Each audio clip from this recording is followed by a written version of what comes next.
Buenas tardes, muchas gracias por la asistencia. Tenemos un bonito marco de gente dispuesta a participar en esta primera agenda educativa del año 2014. Esta es una iniciativa que iniciamos en el año 2012 y que la verdad que se ha instalado como ya casi tradicional de parte de la Facultad de Educación de la Universidad de Alberto Hurtado, ¿no? Y este año, con más fuerza, es probable que hagamos incluso algunas más agendas, ya que esperamos que sea un año de mucho debate, un año de mucho cambio, de mucho diálogo. Por lo tanto, nos vamos a estar convocando de manera más permanente. Vamos a iniciar esta primera agenda con la presencia de Gonzalo Navarrete, que es alcalde de la Municipalidad de Los Prados y presidente de la Comisión de Educación de la Asociación Chilena de Municipalidades, y con Javier Corbalán, que es un destacado académico de la facultad. La idea es poder conversar a partir de dos ámbitos, ¿no? Uno, el fortalecimiento de la educación pública, con el cual estamos comprometidos, y dos, es si es que la desmunicipalización avanza hacia ese objetivo. Y como tercer ámbito es que probablemente las municipalidades han estado un poco silenciosas, no silenciosas porque no tengan nada que decir, no han ingresado completamente al diálogo en torno al tema de la desmunicipalización, al menos desde el punto de vista mediático. Por lo tanto, es una muy buena ocasión para saber qué es lo que piensa la Asociación de Municipalidades. La dinámica es la siguiente: primero, Javier expone durante unos 20 minutos, luego lo hace Gonzalo y finalmente hay preguntas para cada uno de los invitados. Javier, por favor.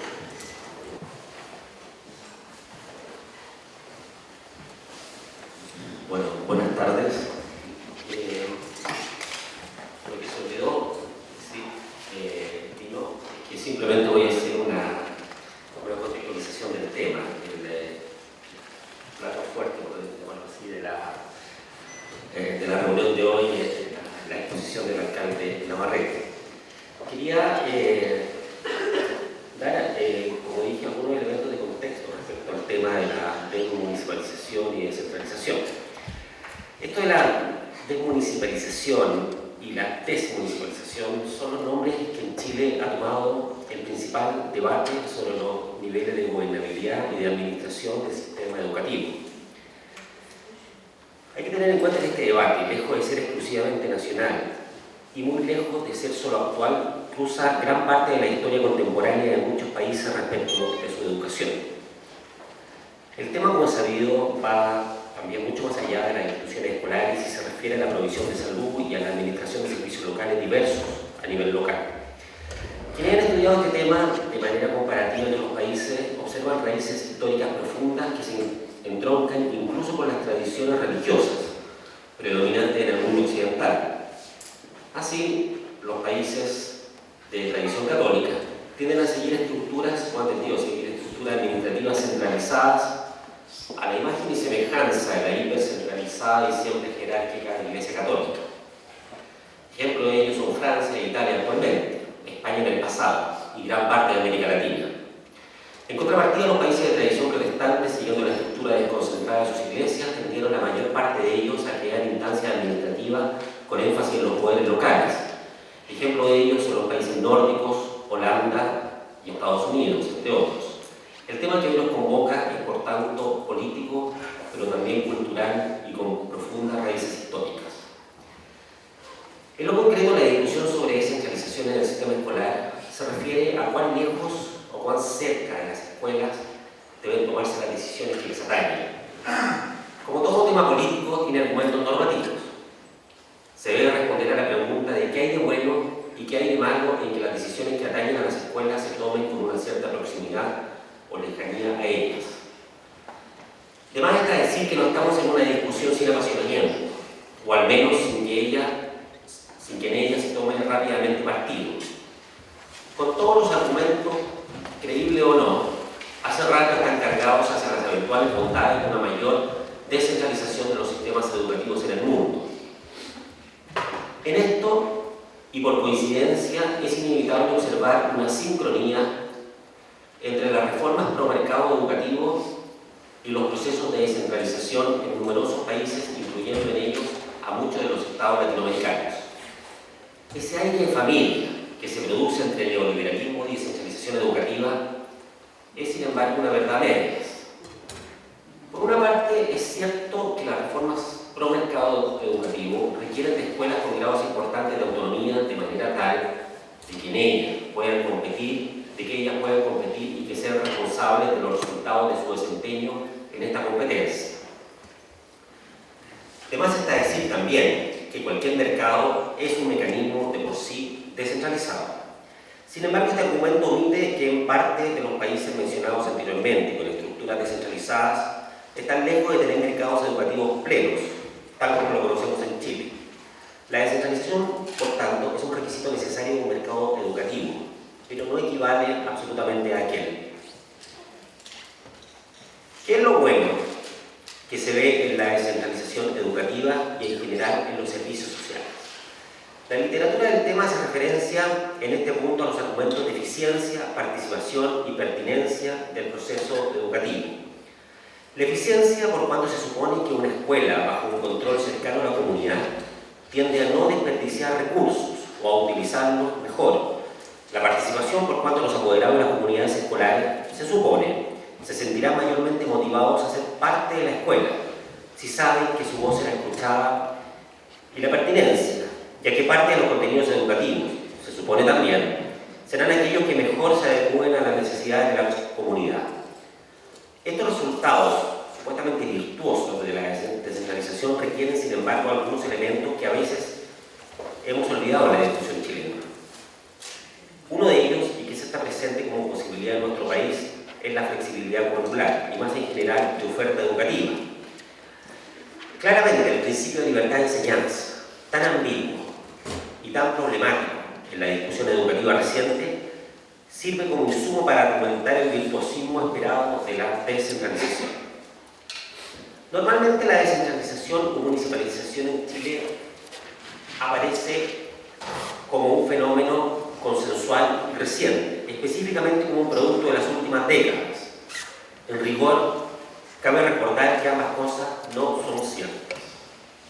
En efecto, no es posible plantear que la descentralización o municipalización educativa es un tema consensual, dado que se llevó a cabo, tal como la conocemos ahora, en los años 80, fue una imposición de la dictadura militar. Por lo tanto, tiene un origen ilegítimo para una sociedad democrática. Tampoco en rigor es un fenómeno reciente, dado que mucha gente ignora que las escuelas municipales o el rol de estos organismos en la educación es algo que ha existido con fuerza en la historia educacional de Chile. Un breve repaso al respecto. No quiero aburrir a nadie con este tema más histórico, pero me parece que hay cosas que son relevantes de recordar. Por ejemplo, en la Constitución Política del Estado de 1833 se señalaba que correspondía a los municipios, comillas, cuidar de las escuelas primarias y demás establecimientos de educación que se paguen de fondos municipales. Y dice exactamente lo mismo en el artículo, uno de los artículos, el artículo 105 de la Constitución de 1925.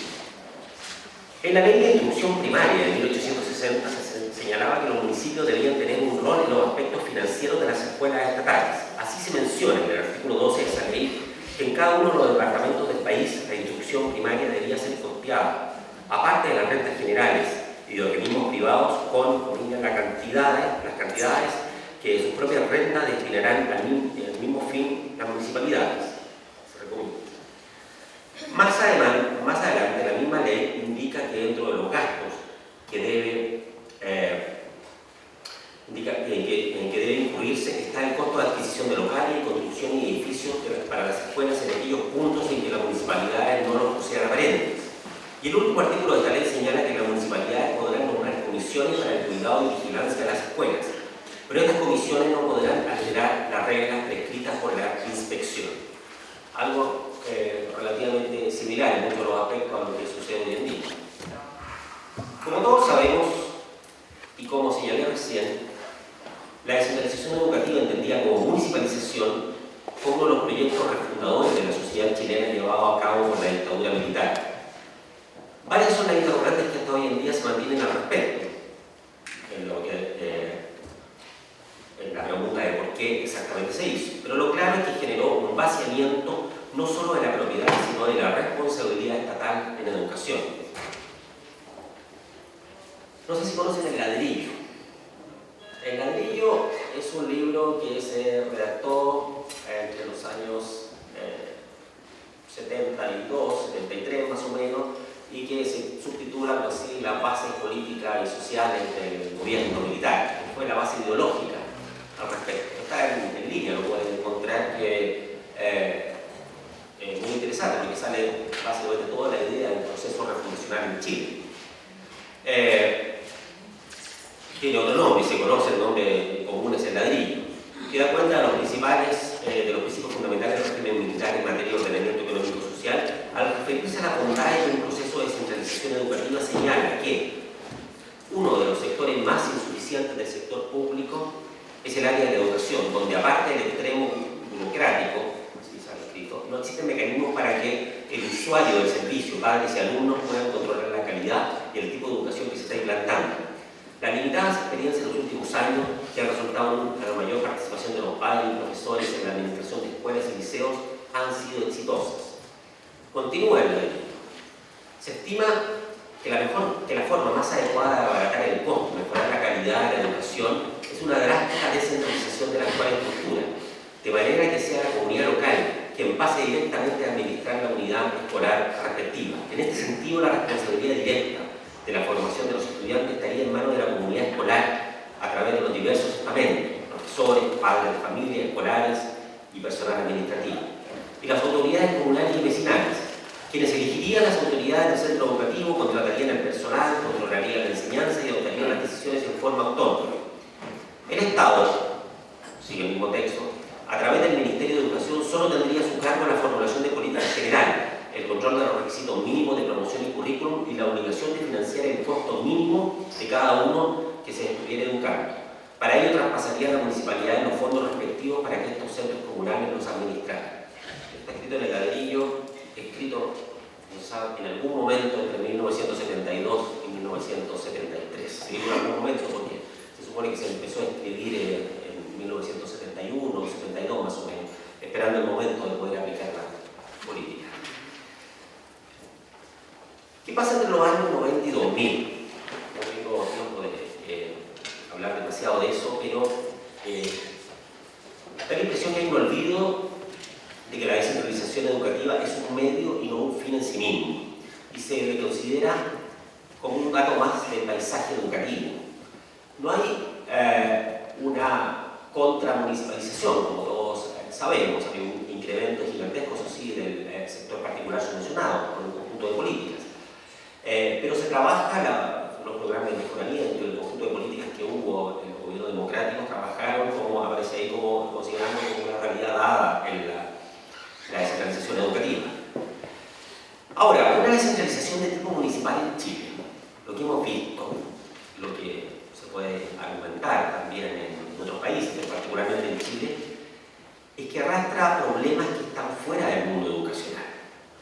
Problemas que están en la sociedad chilena. Por ejemplo, más allá de la inequidad, la desigualdad socioeconómica evidente en nuestro país, es la inequidad territorial.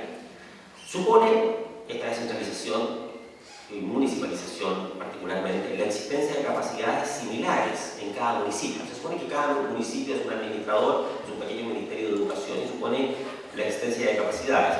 Y esto es claro que en Chile la concentración de capacidades por efecto de la desigualdad socioeconómica está en los centros urbanos, particularmente en las grandes capitales de regiones y particularmente en Santiago.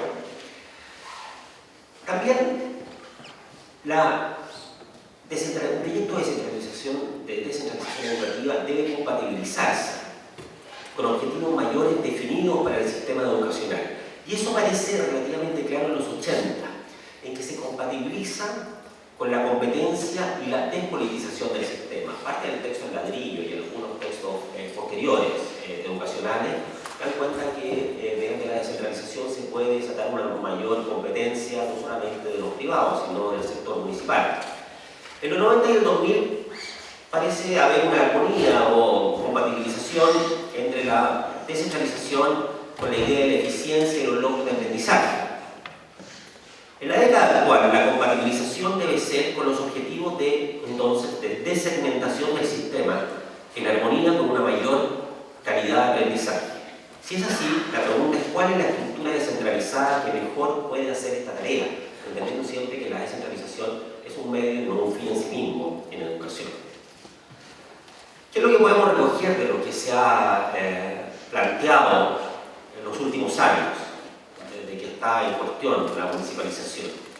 Parece haber un consenso en que el sistema educativo chileno debe continuar siendo descentralizado. El tema son los niveles de descentralización, el tipo de dependencia directa de las escuelas, etc. Pero el consenso parece estar de ese lado. Hay un consenso también que debe marginarse, o al menos limitarse el protagonismo de las municipalidades en esta descentralización educativa. Hay una discusión abierta todavía sobre qué debe descentralizarse y qué debe descentralizarse. El dinero, los recursos humanos, aspectos de la carrera docente, decisiones curriculares. Hay países que a veces son tomados como ejemplo de descentralización. Holanda es un caso claro.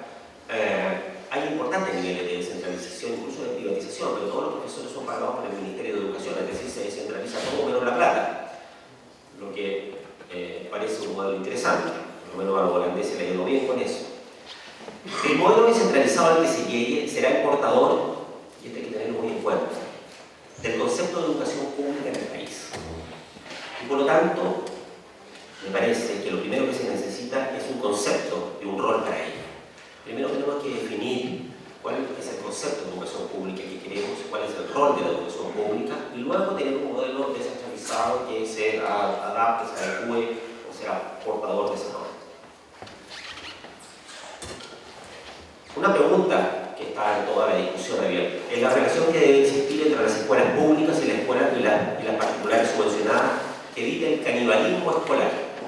El canibalismo escolar, que es esta disputa brutal de alumnos que llega a lo irracional en una sociedad además que baja su demografía radicalmente, y entre las propias escuelas municipales.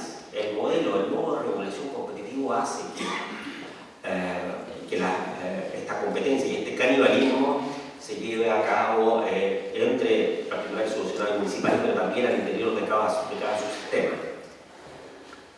Y de lo anterior se desprende como parte de la discusión actual o que viene, es cómo lograr un sistema escolar descentralizado y al mismo tiempo extramercantil y con limitaciones en su regulación competitiva.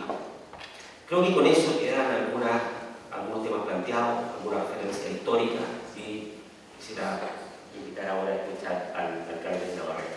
Gracias.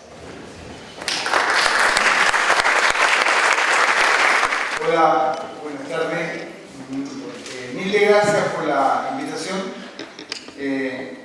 Primero, decir que no es tan cierto la primera afirmación que los municipios están un poquito ausentes de este tema. Nosotros, en el año 2011, en el medio del debate sobre la movilización estudiantil en Cochuraba, se hizo una primera convención nacional de municipios en el cual por primera vez se establece una discusión sobre desmunicipalizar o no, y ahí hay un acuerdo transversal de todas las fuerzas políticas que participamos en la asociación, de plantearse, mira, estamos disponibles para discutir un proceso de desmunicipalización que establezca ciertas condiciones y ciertas características, y por lo tanto ya ahí hubo un espacio de debate hace ya 3 años.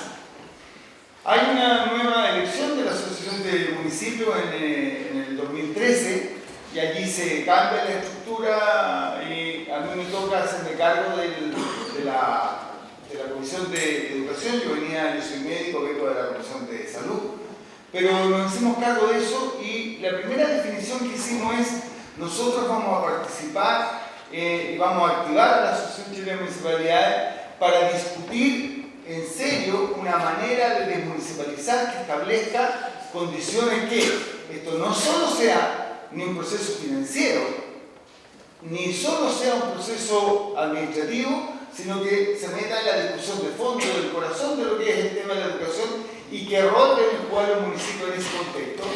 Y hay una declaración, que es la declaración de Cabrero, en la cual finalmente se define que para nosotros la educación escolar primero es un derecho social, que cambia un poco la idea en torno a que es solo un servicio que se presta, que es un poco como la opera en particular sancionado, y decir, mira, la educación desde el punto de vista del proceso nacional de desarrollo, primero es un derecho social que es fundamental para el desarrollo, que debe establecer una mirada de una demanda ciudadana por una educación gratuita, en el sentido gratuita, independientemente de lo que uno entienda como público. Es decir, si esto tiene financiamiento del sector público, se podrá entender que forma parte de la idea de los derechos sociales y por lo tanto debe ser gratuita, debe ser de calidad y por lo tanto, segundo tema, hay que definir aquí qué se entiende por calidad, cuánto vale esa calidad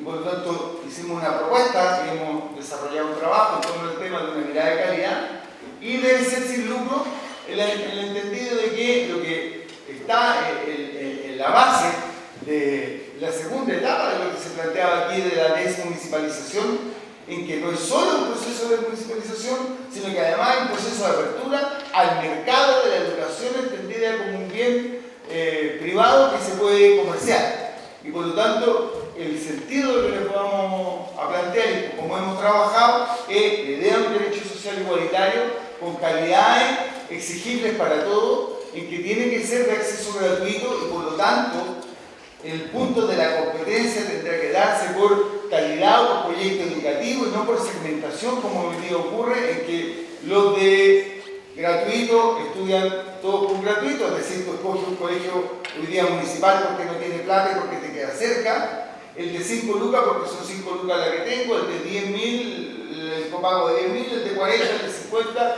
y el de 120.000, todo perfectamente segmentado. Entonces más bien es una educación que tiene un concepto de mercado en que las escuelas municipales terminan siendo la base de la pirámide y yo siento que esta disminución ha ido convirtiendo a nuestros colegios en una especie de cename en donde toda la vulnerabilidad que hay en nuestros colegios, si uno mira qué vulnerabilidad tienen los colegios municipales en general, está cerca del 90% de vulnerabilidad. Y entendamos, y esto es un tema relevante desde el punto de vista, en que cuando uno habla de vulnerabilidad hoy día, no está hablando de pobreza, está hablando de una red social que no existe, de ausencia de capital cultural. En mi comuna, de esa vulnerabilidad, el 70% de los jefes de hogar son mujeres que trabajan fuera de la comuna, que salen de la casa a 6:30 de la mañana y vuelven alrededor de las 8:30 de la noche, en que el joven y el niño en general no tienen un padre o madre sustituta porque no opera la mamá, no opera el papá, la abuela en general no está el párroco, no está el pastor, no está el dirigente social, no está el dirigente político y por lo tanto tenemos una cantidad de niños que tienen una vulnerabilidad mucho más compleja que solo el tema del presupuesto, digamos, para la compra de bienes y servicios de consumo básico, en que la posibilidad, y si uno ve qué capital cultural tiene la mamá, buena parte de esa familia no tiene cuarto medio y una buena parte tiene octavo básico, en que el hábito de lectura, qué es lo que se ve en la televisión, no es una complejidad completamente distinta de la que uno puede entender sobre el concepto de pobreza y además está entre pares, en donde la posibilidad de juntarse en la escuela con un alguien con mayor capital cultural es cada día menor y este 35% equivale bastante parecido a lo que es hoy día la vulnerabilidad más dura, ¿no? Entonces, ahí dijimos, bueno, si la educación pública es un derecho, primero debe estar garantizado por el Estado debe ser capaz de proveer un servicio de calidad y que tiene como objeto central, cuando tú planteas la pregunta sobre el rol, el ser factor de oportunidades, ser factor de expectativa que promueve en sí misma la movilidad y la integración social. Y eso eso ya establece un sentido y un rol que es lo que tú planteas. Por lo tanto, la reforma educativa no es solo desmunicipalización, es un concepto más general que incluye a prestadores públicos y prestadores privados. En que uno de los grandes problemas que tiene cualquiera de los estudios, que los resultados están bastante cercanos a cuánto nivel de segregación social y cultural existe, y por lo tanto debiéramos tener en el concepto de educación pública en general el mayor prestigio dentro del sistema educativo, entendiendo y queriendo decir aquí que la educación municipal hoy día tiene un problema de marca muy complejo. Si uno ve factores de segregación, uno es territorial, pero también hay un factor de segregación desde el punto de vista del origen educativo. En la teleserie, en donde el alcalde Godino alegaba porque decía que si viene de Puente Alto, maldizo Puente Alto, pero también es que establecimiento tiene. Y por lo tanto, salvo los emblemáticos, el resto en general, cuando llega a postular a cualquier situación de empleo o empleabilidad, si viene de un colegio municipal, tiene una segregación establecida desde el principio, porque hay un problema de marca aquí que no es menor. Otro tema es que el poder tener educación gratuita y igualitaria tiene una componente de ingreso familiar, pero tiene una componente de desigualdad territorial que es brutal. Cuando la comuna, por ejemplo, como Los Espejos, su ingreso municipal per cápita para todo son 90.000 pesos por persona año, y la municipalidad de Las Condes tiene 1.000.000 de pesos por persona año, estamos hablando que no solo hay desigualdad bolsillo, es que hay desigualdad de los ingresos que tiene la municipalidad. Y hay una discusión que yo he tenido varias veces con De la Maza, donde me dice, lo que pasa es que aquí falta voluntad política. Sí, pero la voluntad política tiene que ver con cuántos recursos yo tengo. No solo económico, que se expresa lo que viene más, lo que dice más abajo. Las municipalidades de menores ingresos en general están aportando al sistema educativo en promedio 15.000 pesos. Y las municipalidades de mayor ingreso están aportando cerca de 90.000 pesos. La diferencia no es voluntad política, es cuánta plata tenemos para invertir. La municipalidad mía, por ejemplo, tiene 60 millones de pesos de inversión autónoma al año. Y la municipalidad de Las Condes tiene 120.000 millones de pesos de inversión autónoma al año. Por lo tanto, la posibilidad de establecer 90.000 pesos por niño es completamente distinta. Aparte de cuánta capacidad técnica tienen los municipios desde el punto de vista de tener al menos sus plantas profesionales completas. El 70% de las municipalidades rurales no tienen CEPLAC, o no tiene obra, o no tiene jurídico, o no tiene ninguno de los tres. Y por lo tanto, no es solo cuánta plata tengo, sino cuántos recursos tengo desde el punto de vista de la gestión territorial. Entonces, desde el punto de vista de lo que es hoy día, la posibilidad de tener educación gratuita de calidad similar en Chile para poder, comillas, competir en igualdad de condiciones, incluso dentro del sistema municipal, requeriría, y ha sido parte del debate, en que, ok, pudiéramos pensarlo, pero eso requiere una reforma de descentralización del Estado completamente distinta a lo que tenemos hoy día. Rol de los consejos, de la intendencia, de los CORE, cuánta plata de inversión hay, cuánta plata se distribuye a los municipios, cuánto reforma de la ley de plantas hay, y por lo tanto el nivel de reforma del Estado que se requiere desde el punto de vista de la descentralización es similar al esfuerzo que se requeriría para hacer una reforma educativa, y por lo tanto nos pasaríamos, calculamos, ya llevamos 20 años tratando de hacer una reforma descentralizadora, no sé, 10 años más para tener un sistema descentralizado, municipal, con capacidad de ser un agente de desarrollo, y por lo tanto no están las condiciones en ese sentido. Nosotros pensamos para poder tener un sistema educativo de calidad a nivel general. Y por lo tanto, si vamos a entrar en un proceso de un nuevo sistema educativo escolar, nosotros decimos, ok, pero esto tiene 4 condiciones. Primero, definamos qué entendemos y cuál es el estándar de calidad. Segundo, veamos cuál es el sistema nacional descentralizado. Tercero, cuál es el sistema de financiamiento. Y cuarto, cómo hacemos el traspaso de recursos humanos de una entidad administradora a otra, que haga de este proceso un proceso efectivo efectivamente posible. Porque si este proceso significa un cambio de la situación contractual de cerca de 40.000 personas con desvinculación, pago de indemnizaciones, entonces estamos hablando de una mentira, porque eso no hay recursos suficientes para hacerlo. Y por lo tanto, la propuesta tiene que ver con que esto lo haga viable. Y lo primero entonces que planteamos, entonces aquí tenemos que decir cuál es la calidad. Y en eso primero planteamos que si la educación pública y gratuita debe garantizar derecho a la educación, igualdad de oportunidades es un tema central. Esto no puede estar ausente de una mirada de calidad que, por lo tanto, si yo tengo diferencias en las escuelas, el sistema de calidad tiene que ser pertinente al proceso de calidad que está viviendo esa escuela. Y entonces yo tengo que tener una matriz general de aplicación local, porque si no, establezco una suerte de mentira en el sistema y por lo tanto tiene que haber estándares de calidad válidos para todos con aplicación descentralizada, que tiene por lo tanto que establecerse la posibilidad de que hay una mirada del tipo de ciudadano que yo quiero construir en Chile, pero que sea coherente con lo segundo, que es con este tema de la libertad de enseñanza, en que si yo tengo un estándar básico para todo, tiene que haber, sí, y eso estamos completamente de acuerdo, libertad de enseñanza, en el sentido que la diferencia cultural, racial, religiosa se pueda dar. Y de hecho hoy día eso existe. Y no se pretende cambiar eso, por lo tanto yo discrepo profundamente de Sati cuando él plantea de que aquí está en riesgo la libertad de enseñanza. Si en mi comuna hoy día tengo 4 proyectos, tengo un proyecto educativo comunal, pero tengo 4 proyectos educativos que son completamente distintos dentro de su escuela. ¿Y quién dice que no va a haber un proyecto que pueda ser de matriz religiosa, pero que además cumpla los estándares básicos? Lo que no puede haber es segregación.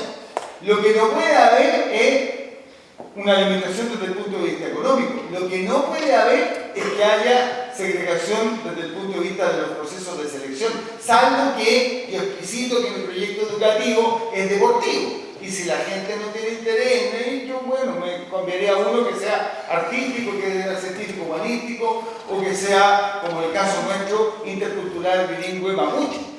Pero no hay un proceso de preselección previo. Lo que no sí consideramos que estamos de acuerdo en que no puede haber ni lucro ni cobro de copago, porque finalmente el negocio es el que hay que eliminar. ¿Cuánta es la rentabilidad razonable del tema de administración? Bueno, lo mismo que tenemos hoy día la mayoría de los que administramos el sistema educativo, que está entre el 6 y el 7% que es el gasto administrativo que todos tenemos. Y eso es razonable, comillas, será el inversor privado si decide si se mantiene este negocio con una rentabilidad administrativa del 6 o del 7%. Pero su tema es que tiene que tener un proyecto ejecutivo, educativo que tiene base nacional con bajada culturalmente local. Y ahí entonces entramos en qué es lo que entendemos, qué es lo que queremos poner como educación. La Ley General de Educación establece lo que está puesto acá.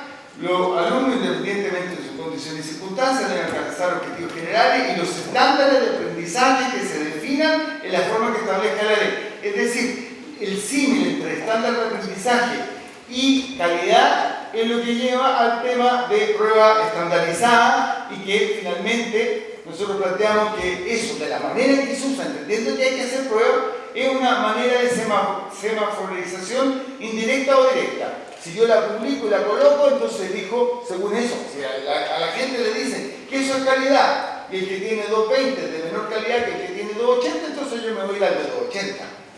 En todos los procesos educativos de muchos otros lugares, esa prueba primero es para generar un plan de mejora del establecimiento y no para que haya, comillas, libertad o mercado educativo. Pero si uno mira lo que la Agencia de Calidad propone, que ya es un poquito más complejo de lo que es el sistema de calidad solo de pruebas estandarizadas, la Agencia de Calidad propone esta matriz en que, ok, está la prueba estandarizada, pero además mide autoestima escolar y motivación, clima de convivencia escolar, participación e información ciudadana, hábitos de vida saludable, asistencia escolar, nutrición escolar, equidad de género, titulación técnico-profesional. Es decir, ya la Agencia de Calidad hace un salto cualitativo desde solo el tema del aprendizaje a un sistema un poquito más integral. ¿Qué es lo que hoy día ocurre? Que esta agencia de calidad opera autónomamente, no tiene ningún nivel de coordinación ni con la Ceremi, ni con el Ministerio de Educación, y opera sola, y establece que el CIMSE sigue siendo la principal ponderación. Y lo que más se muestra, y lo que más clasifica, y lo que más categoriza, porque por ley su tema es categorizar, establece que el CIMSE pesa como el 80%. Entonces, a mí me dice que el indicador es más complejo, porque yo tengo el 80%, ¿dónde te van a medir? O el 80% del recurso lo tengo que colocar en el CIMSE, porque es lo que me mide. Pero existe una matriz, que es la que nosotros proponemos, que es la que tiene la UNICEF, en que establece indicadores que son más de proceso. En donde sí está el tema del aprendizaje, pero también está cuánto relación alumno-profesor tengo. ¿Cuál es el sistema de capacitación que tengo los profesores? ¿Cuál es el espacio de formación ciudadana? Y por lo tanto yo puedo tener una matriz de calidad bastante más compleja que solo el aprendizaje, y que el aprendizaje también es resultado de efectivamente cuántos recursos tengo, de cuánto sala adecuada tengo. Pero en un proceso que uno, si mira esta matriz, la aplica en un establecimiento educacional, uno puede decir cuál es el contrato de desarrollo de mejoría de la calidad integral que yo tengo que tener, y no solo como oriento los temas de las pruebas estandarizadas. Y en ese sentido nosotros estamos proponiendo un sistema que nos parece completamente viable. Primero, la escuela. La escuela con la mayor autonomía que sea posible. Estoy hablando ya del sistema público de gestión, en donde la escuela tiene que tener, por ejemplo, consejos escolares resolutivos. El 90% de las decisiones municipales sobre el rol del consejo escolar es consultivo. Y yo digo, ¿quién participa si no decide ni gana algo? Y por lo tanto, el primer tema es que la escuela tiene que tener directores con alta dirección pública, no hay drama, en que haya un consejo escolar que resuelva y que pueda definir su proyecto educativo, cumpliendo el básico de lo que tienen todos, con participación efectivamente de los trabajadores, por lo tanto, de los asistentes de educación, de los profesores, de los padres apoderados de los alumnos. Nosotros tenemos una experiencia que es lo que se llama el Parlamento Infantil, que es una cosa que permite que los jóvenes efectivamente digan qué es lo que está pasando. Cuento esto, yo aprendí, por ejemplo, que teníamos un lío de convivencia escolar de la Madonna en la escuela, porque una niña de cuarto básico me pide, en la primera reunión del Consejo del Parlamento Infantil, es que coloquemos una cámara en cada uno de la sala de clase. ¿Y por qué? Bueno, porque lo que ocurre dentro de esa sala de clase era desorden, violencia, incapacidad de seguir al profesor, y ella dice, al estilo de lo que nos han enseñado todos, que esto se requiere o un pago o una cámara, o las dos cosas mejor. Y en realidad lo que ahí había era un problema de convivencia escolar, y durante mucho rato le metimos altos recursos a un sistema de convivencia escolar, y eso hoy día no es nada más. Por lo tanto, el tema de participación en la escuela nosotros creemos que es fundamental. Sobre la escuela, nosotros estamos planteando el servicio territorial del administrador. ¿Qué entendemos por esto? Una variación de lo que son hoy día las direcciones provinciales de educación. Es decir, las direcciones provinciales de educación que hoy día tienen fundamentalmente una labor de fiscalización, y si ustedes miran el sistema que tenemos hoy día, está la escuela trabajando, te fiscaliza la dirección provincial, te fiscaliza la Ceremi, te fiscaliza la superintendencia de educación, y además la agencia de calidad. Esto es como la historia de los remeros chilenos y japoneses, uno trabaja y cuatro controla. Entonces, y además la MUNI. Entonces, el pobre establecimiento educacional, ¿a quién le responde? A la agencia de calidad, a la superintendencia, que llega al absurdo en que San Vicente de Tahuatahua le pasan un parte, porque así funciona, de 70 millones de pesos a una escuela unidocente que tiene 2 alumnos. La subvención total de San Vicente son 100 millones de pesos. La superintendencia recaudó el año pasado 6.200 millones de pesos. La pregunta es cuánto mejoró la educación con los 6.200 millones de pesos. Entonces esto no tiene hoy día una instancia de gestión, como nosotros pensamos, instancia de gestión territorial, más o menos las 49 direcciones provinciales, y esas son las entidades de gestión que tiene un espacio territorial más grande que el municipio. En la última convención que tuvimos el día sábado se plantea, bueno, si la dirección provincial es muy grande, podrán haber delegaciones comunales que permitan tener pertinencia más bien comunal cuando haya diferencias culturales o haya una distancia territorial como la que hay en Aysén o la que hay en Magallanes que permita acercar un poquito las decisiones, pero ahí se resuelve qué se contrata, quién se contrata, cómo se compra, qué se compra, cuál es el proyecto educativo pertinente para ese territorio. Sobre esto está lo que hoy día la Ceremi, que sería el servicio regional, que es un servicio coordinador, controlador y fundamentalmente gestor del desarrollo, porque todo el recurso que tiene el FNDR, más los recursos que tiene el Ministerio de Educación, permita implementar planes de mejora dependiendo de lo que está ocurriendo en el sistema de medición de calidad territorial y que por lo tanto tiene factor de desarrollo, control y mirada de pertinencia cultural regional. Y por lo tanto ahí tenemos una entidad que es más bien ayudadora y que mira los temas de desarrollo, y sobre eso está el Ministerio de Educación, que tiene la facultad de normativa y de financiamiento. Entendiendo que si yo digo, este es mi estándar de calidad, mirado de esto en lo general, entonces esto tiene un precio. Porque a diferencia del sistema de salud, el sistema educacional, cuando tiene a dar la solución escolar, nadie te dice qué contiene esa solución escolar. Hoy día los 55.000 pesos que te dan por solución escolar regular no tienen ni un contenido, ni de horas de profesor, ni de sueldo, ni de cuánto vale el estatuto docente, ni de la relación alumno-profesor, ni de cuánto asistente de la educación tiene que haber por metro cuadrado por alumno, no tiene ningún contenido.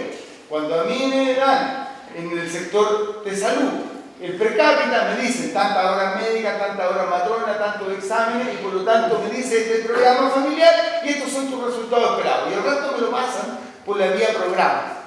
Nosotros vamos planteando un sistema similar. Díganme qué es lo que quiere, esto cuánto vale, y esto entonces, y el resto son por programa.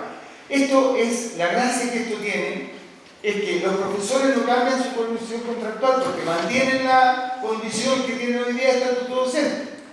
Que la gente que está en la dirección provincial se mantiene como funcionario público. Los que son hoy día de los DAE, es decir, de los servicios administrados por la municipalidad, que son funcionarios públicos, siguen funcionarios públicos, ahora sí con el estatuto de la administración central, que en realidad es pura ganancia, porque el mismo grado 10 en la administración municipal son cerca de 580.000 pesos líquidos, y en el grado 10 en la administración central son cerca de 800.000 pesos, por lo tanto es pura ganancia. A lo único que hay que cambiar del sistema contractual son a las corporaciones municipales en su área de lo que está en el departamento de administración, que en total en Chile serán 1.500 personas. Por lo tanto, no hay un drama desde el punto de vista que tengo que cambiar de la condición contractual a 50.000. Digamos ya alto, 2.000. Pero esos 2.000 que van a pasar de código de trabajo a sistema de administración pública tienen pura ganancia, por lo tanto no tenemos lío sobre el tema del sistema de traspaso. Bueno, acá vienen más o menos las cosas que debiera hacer la subsecretaría, lo que debiera hacer el sistema regional, lo que el sistema regional tiene rol de supervisión y de control también, y esto es lo relevante, son servicios privados, es decir, la red pública y la red privada. Desde el punto de vista de red privada entiendo a aquellos colegios particulares subvencionados que progresivamente van a tener la misma subvención que tiene el sistema público, y cierto vale lo que se calcula en cualquier de los estudios que uno hace entre 95 y 100.000 pesos, entonces cuando lleguemos a 100.000 pesos el copago se termina. Entonces entiendo que más o menos eso es lo que valdría el colocarle a ese sistema de calidad, un sistema de financiamiento, y por lo tanto el actual Ceremi mantiene un rol de mirada de desarrollo del conjunto del sistema público, entendiendo que aquí haya administraciones público-privadas, y los servicios territoriales son los que absorben a la dirección provincial, al DANE y la corporación, y establece un sistema de gestión territorial que será 49, 54 o 44, me da lo mismo, dependiendo de cuál sea la realidad territorial más pertinente en Chile, en que probablemente la región de Arica es completamente distinta a la región metropolitana. Bueno, ahí está, tiene que haber un comité territorial de educación, que sería el sistema de participación ciudadana, porque hay una cosa que no se puede perder.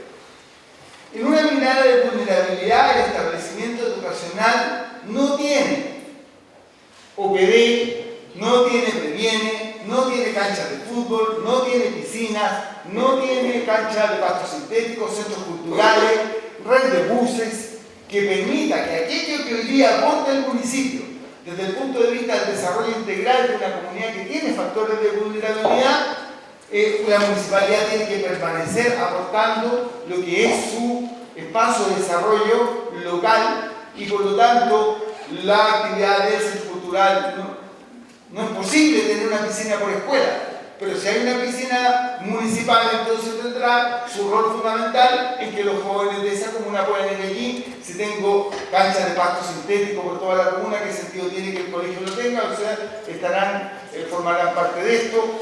Si tengo un sistema de educación que necesita profesionales del ámbito de la salud, y, por ejemplo, tenemos problemas de actividad física, tenemos problemas de autoestima o de sexualidad, bueno, irán las matronas, irán los asistentes sociales, y si tengo un niño con vulnerabilidad desde el punto de vista de violencia escolar, irá la OPD.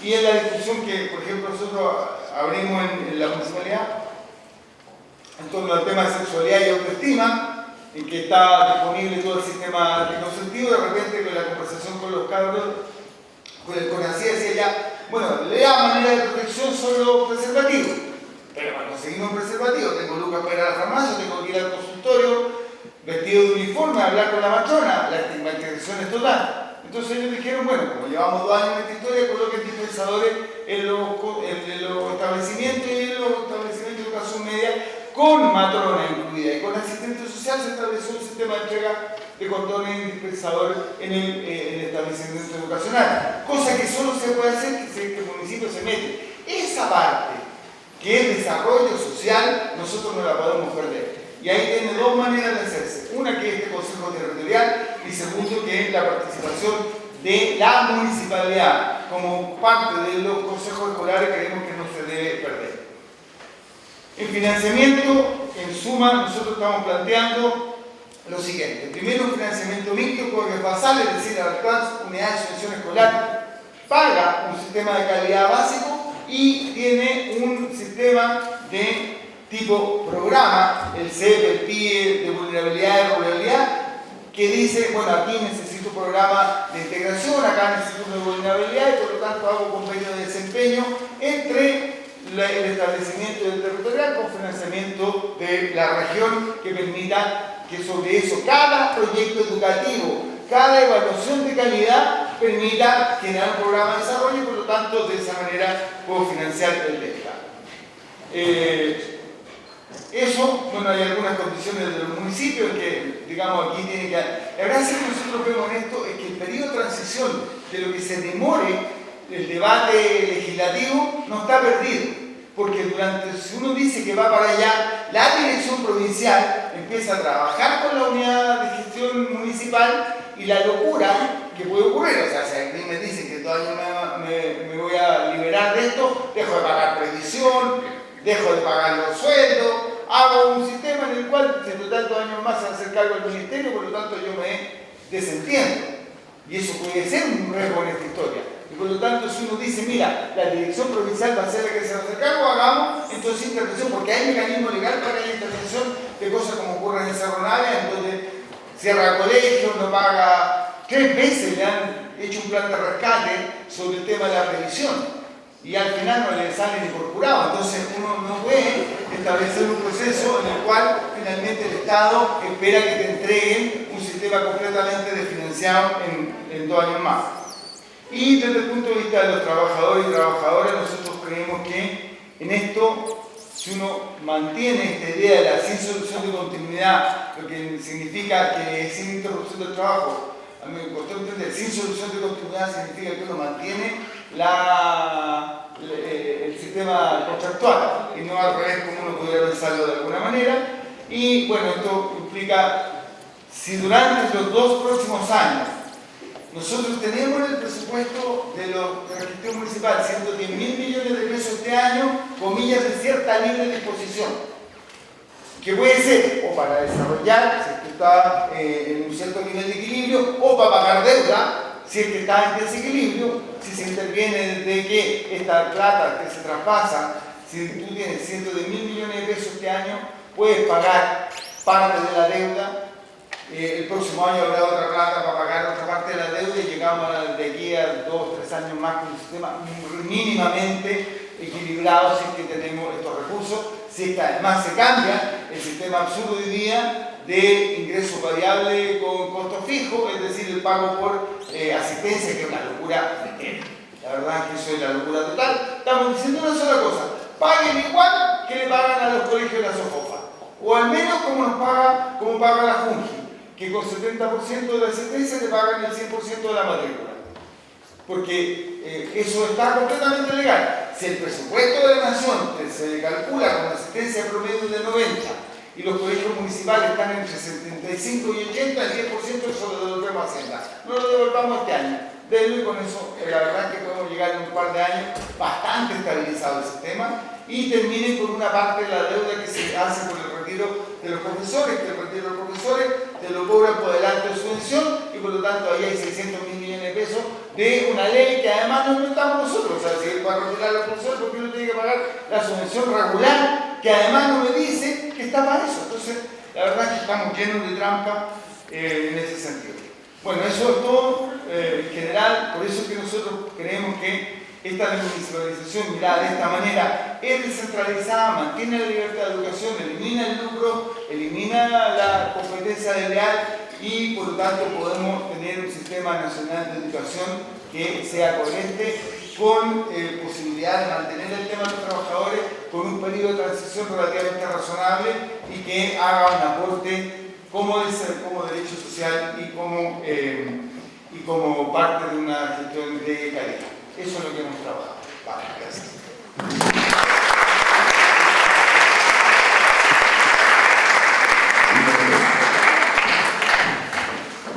Muchas gracias, Gonzalo. Muchas gracias, Javier. Iniciamos entonces la ronda de preguntas. Le propongo que haya alguna pregunta, responde, dirigida a Javier o a Gonzalo. ¿Qué esperan como Asociación de Municipalidades al respecto? ¿Una redefinición de parte del Ministerio de las lógicas de evaluación o del currículum? ¿O que sea la unidad escuela la que haga esa propuesta? Y déjeme agregarle una segunda pregunta. En el esquema que usted muestra sobre la administración de una posible educación pública, ¿dónde deja la educación parvularia y a la educación técnica profesional? ¿Cómo imagina esa especificidad de esas dos dimensiones del sistema? Mira, sobre el tema calidad, yo creo que hay dos mitos que están establecidos. La educación es mala porque los profes son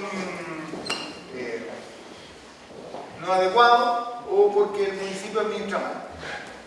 Y por lo tanto eso, cuando nosotros mostramos una matriz de calidad distinta de más parecida a la de la agencia de calidad que a la de CIMSE, nosotros decimos, sí, hay que hacer pruebas estandarizadas, pero esas no son para semaforizar, es para establecer programas de mejora por escuela. ¿Qué es lo que debiera definir el Ministerio en ese contexto? Bueno, de esta matriz de calidad, ¿cuántas horas de reflexión, cuántas horas de docente, cuántas horas de lo que se entiende como extraescolar? ¿Con qué nivel de equipamiento? ¿Con cuánta calidad de infraestructura? ¿Con cuánta plata para inversión en formación docente? Y si yo establezco un conjunto, un paquete de prestaciones, le puedo colocar un precio al lado.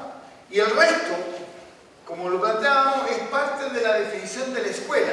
Ya, esto me falta y tengo que hacer más inversión en profe, tengo que comprar, no sé si sirve para algo la pizarra interactiva, pero bueno, más equipamiento tecnológico, lo define cada escuela y se negocia desde el nivel escuela con el nivel territorial para tener un tipo de financiamiento que establezca programas de desarrollo. Si la agencia de calidad me va a medir y me dice, mira, en realidad tus problemas están en que el CIMSE de educación física está malo, pero resulta que yo no tengo profesores en el primer ciclo básico de educación física. si no son obligatorios hoy día. Cuando nosotros llegamos a la MUNI, ustedes saben que no es obligatorio que en el primer ciclo básico haya un profesor de educación física. Y ahí sí que puedo entender que una señora de 65 años a punto de jubilar no va a salir a tratar con los cabros. Entonces, por lo tanto, ya, ok, esto requiere tanta hora de educación física. Entonces, ¿qué es lo que estamos planteando? Que el sistema de calidad establezca un paquete de prestaciones que me asegure un cierto nivel de calidad estándar en Chile. Mido cómo me va, con pruebas de cualquier tipo. No las coloco en la publicación para ver cómo me cambio, sino las hago como un instrumento de que obligue a un contrato de mejora de la escuela con el servicio territorial financiado por el CEREMI, comillas, por el servicio regional, y por lo tanto mido cómo me va en un contrato de desarrollo. Es de esa manera en que debemos conversar esto. Los técnicos profesionales forman parte de lo mismo, yo creo que no cambia, nosotros administramos hoy día técnicos profesionales, y sobre la parvularia, yo creo que en este sistema cabe perfectamente el que la educación se entienda desde la preescolar en adelante. Ahí hay un debate con la Junji en que ellos quisieran recuperar de administración propia los jardines. Yo creo que es un debate educacional que vale la pena, pero lo que yo le escuché a la jefa de la Junji, que ellos nos van a pedir la devolución de los jardines. Bien raro, porque están la mitad de ellos metidos en las propias escuelas. Yo no entiendo eso separado del proceso educativo entero. Pero nosotros, si tú me preguntas qué opinamos nosotros, que eso debiera ser parte de esta nueva unidad de gestión territorial con la especificidad que tiene tanto la técnico profesional como la que tiene la parvularia. Muchas gracias. Hola, buenas tardes.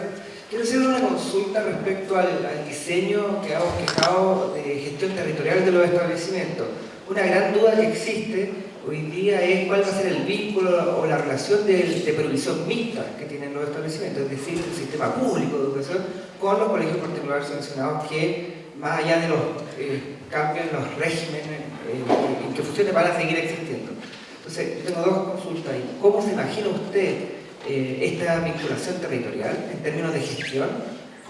Para ser bien concreto, ¿cuántos establecimientos particulares subvencionados debieran existir junto a un establecimiento municipal?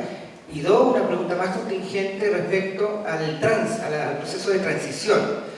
Usted lo mencionaba, los colegios públicos tienen un problema de marca, por lo tanto, si uno abre, por así decirlo, un mercado público, no sé si llamarlo así, pero un sistema público donde igualan los colegios particulares subvencionados a los municipales, hay un gran riesgo de vaciamiento a los municipales y volcamiento hacia los particulares subvencionados. Entonces, me gustaría saber qué estrategias cree usted debieran aplicarse para evitar una fuga por este problema de marca y qué debieran hacer en ese sentido los establecimientos públicos. Mira, las unidades territoriales de gestión son esencialmente la de los públicos. Es la unidad territorial que gestiona escuelas. No tiene nada que ver con los privados. Los privados siguen existiendo, los particulares subvencionados siguen existiendo al lado, solo que tienen el nivel de control de la CEREMI. La CEREMI controla cómo ocurre el proceso educativo allí, más la agencia de calidad y más la superintendencia. Ahí hay un sistema de control de gestión que es para público y privado, pero además la CEREMI jugaría un rol. Yo no sé si estamos en condiciones para definir cosas que en otros países hay, es que dado el número de alumnos, cuántas escuelas hay y por lo tanto evitar cierto nivel de competencia. Lo que nosotros planteamos es que durante la transición no se cierren particulares, perdón, no se cierren municipales ni se abren particulares subvencionados, porque este espacio de interreino puede ser yo coloco mi escuela, porque colocar hoy día una escuela particular subvencionada te demoráis 6 meses, trata de hacer un colegio municipal, te demoráis 3 años.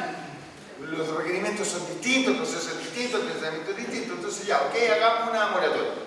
Y el resto, si tú tienes financiamiento parejo, con estándares de calidad parejo, tú vas a competir en más igualdad de condiciones. Y por lo tanto, yo ahí no tengo drama, es que si el proyecto educativo de gestión pública compite con un proyecto educativo de gestión semi-privada, con una condición además, en que además hoy día los particulares particulares subvencionados tienen un sistema contractual que es completamente distinto al municipal, que en sí mismo tiene dos líos. Uno, que es 20% más caro el sistema del estatuto docente, y segundo, que la movilidad de los profes es bastante más alta en el sistema particular subvencionado, cosa que también debemos resolver.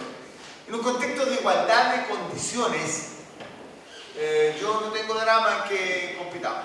El tema es evitar el vaciamiento durante los próximos 2 años, que yo creo que ese es un tema de, por lo menos, moratoria, decir para dónde vamos. Y si la gente supiera la cantidad de cosas que tiene un municipal, programa de integración, yo no sé cuánta plata invierten los particulares subvencionados en fonoaudiólogos, psicólogos, sociólogos, que tenemos por el programa de integración. ¿Cuánto estamos invirtiendo en los temas de vulnerabilidad? ¿Cuánto recurso, sala existe? Porque la cantidad de inversión tecnológica que han tenido nuestros colegios es relativamente alta. Por lo tanto, yo creo que hoy día, de igual a igual, además todo el mundo sabe que al mismo nivel socioeconómico los resultados de los municipales son iguales o mejores que los particulares subvencionados. Ahí hay que desarrollar una estrategia que permita que la gente entienda que no va a tener al hijo en el peor lugar que tiene para escoger, sino cómo ese proceso va a ir mejorando.